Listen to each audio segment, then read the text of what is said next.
Hello student. मैं doctor Surendra Kumar. आप लोगों का एग्ज़ाम 17/9/2020 से निर्धारित की गई है।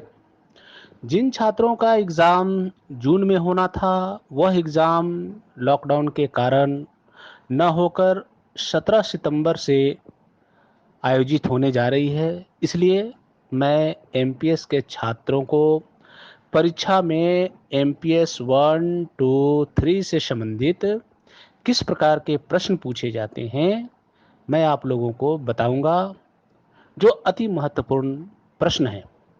अगर आप लोग इन प्रश्नों को गहनतापूर्वक अध्ययन करेंगे, तो आप लोगों का एग्ज़ाम बहुत अच्छा होगा और परीक्षा में अच्छे नंबर भी आएंगे।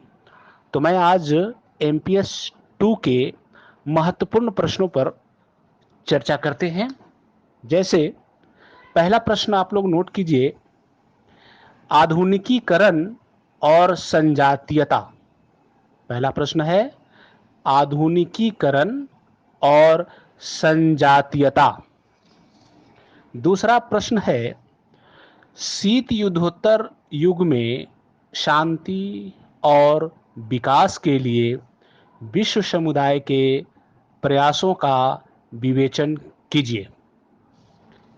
तीसरा प्रश्न है अंतर्राष्ट्रीय संबंध चिंतन में राष्ट्र राज्य के भविष्य पर वर्तमान वाद विवाद का आलोचनात्मक विवेचन कीजिए। चौथा प्रश्न आपका पर्यावरण से संबंधित है। पर्यावरण से आपको एमपीएस 3 और एमपीएस 4 में भी प्रश्न आते हैं, इसलिए यह बहुत इंपॉर्टेंट है।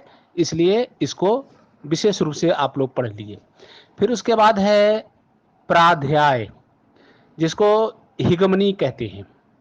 तो प्राध्याय का मार्क्सवादी सिद्धांत आप लोग पढ़ लीजिए, यह बहुत ही इंपॉर्टेंट है।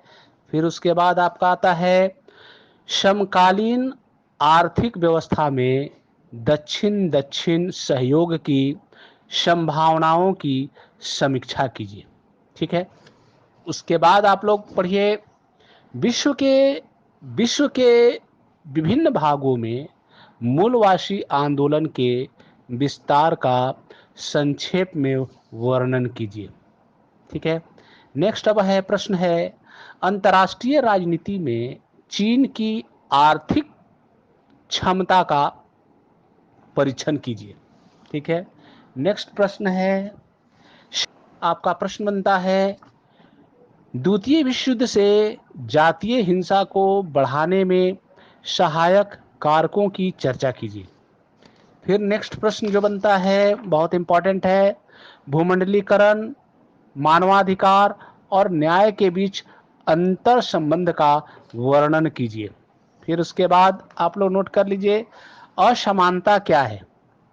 विकासशील देश में असमानता के मुख्य कारण बताइए।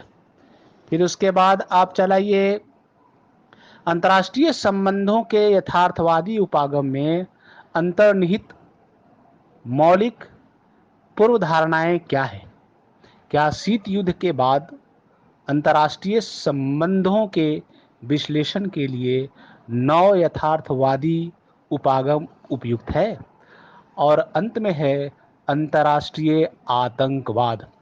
अगर आप इन सारे प्रश्नों को गहनतापूर्वक अध्ययन कर लेते हैं, पढ़ लेते हैं, तो मुझे आशा ही नहीं पूर्ण विश्वास है कि आप लोगों को प्रश्न पकड़ाएंगे ही और आप बहुत अच्छे तरह से एग्ज़ाम लिखेंगे और अच्छा नंबर भी लाएंगे और सफल भी होंगे।